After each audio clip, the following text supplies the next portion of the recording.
ರೇಣುಕಾಸ್ವಾಮಿ ಮರಣೋತ್ತರ ವರದಿ ತಿರುಚಲು ಹಣದ ಆಮಿಷ, ಆರೋಗ್ಯ ಸಚಿವರು ಇದಕ್ಕೆ ಏನಂದ್ರು?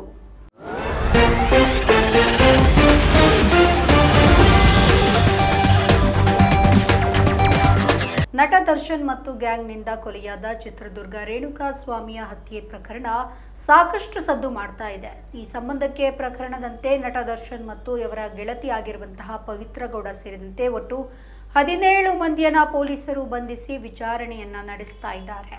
ರೇಣುಕಾಸ್ವಾಮಿಯ ಮರಣೋತ್ತರ ವರದಿಯನ್ನ ತಿರುಚಲು ಹಣದ ಆಮಿಷದ ಕುರಿತು ದಿನೇಶ್ ಗುಂಡೂರಾವ್ ಪ್ರತಿಕ್ರಿಯೆ ನೀಡಿದ್ದಾರೆ.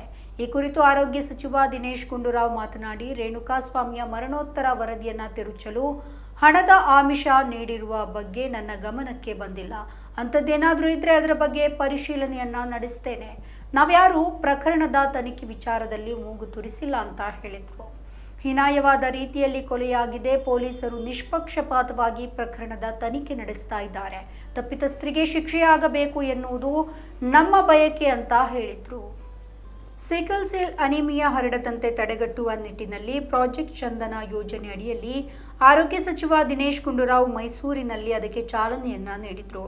ಬಳಿಕ ಮಾತನಾಡಿರುವಂತಹ ಸಚಿವರು, ಈಗಾಗಲೇ ಆರೋಗ್ಯ ಇಲಾಖೆ ಸಿಕಲ್ ಸೆಲ್ಗೆ ತುತ್ತಾದವರಿಗೆ ಉಚಿತ ಚಿಕಿತ್ಸೆ, ಉತ್ತಮ ಆರೈಕೆಯನ್ನು ಒದಗಿಸಲಾಗಿದ್ದು ರೋಗವನ್ನು ಹರಡದಂತೆ ಕ್ರಮಗಳನ್ನು ಕೈಗೊಳ್ಳಲಾಗ್ತಾ ಇದೆ. ಇದೀಗ ಪ್ರಾಜೆಕ್ಟ್ ಚಂದನದ ಮೂಲಕ ಮುಂದಿನ 2 ವರ್ಷಗಳಲ್ಲಿ 2,56,000 ಬುಡಕಟ್ಟು ಜನರ ತಪಾಸಣೆ ನಡೆಸುವುದರ ಜೊತೆಗೆ ಅಗತ್ಯ ಚಿಕಿತ್ಸೆಯನ್ನ ಕಲ್ಪಿಸಲಾಗುವುದು ಅಂತ ಹೇಳಿದ್ದಾರೆ. ನಮ್ಮ ಈ ವಿಡಿಯೋ ನಿಮಗೆ ಇಷ್ಟ ಆದಲ್ಲಿ ಲೈಕ್ ಮಾಡಿ, ಶೇರ್ ಮಾಡಿ, ಕಮೆಂಟ್ ಮಾಡಿ ಮತ್ತೆ ಸಬ್ಸ್ಕ್ರೈಬ್ ಮಾಡಿ.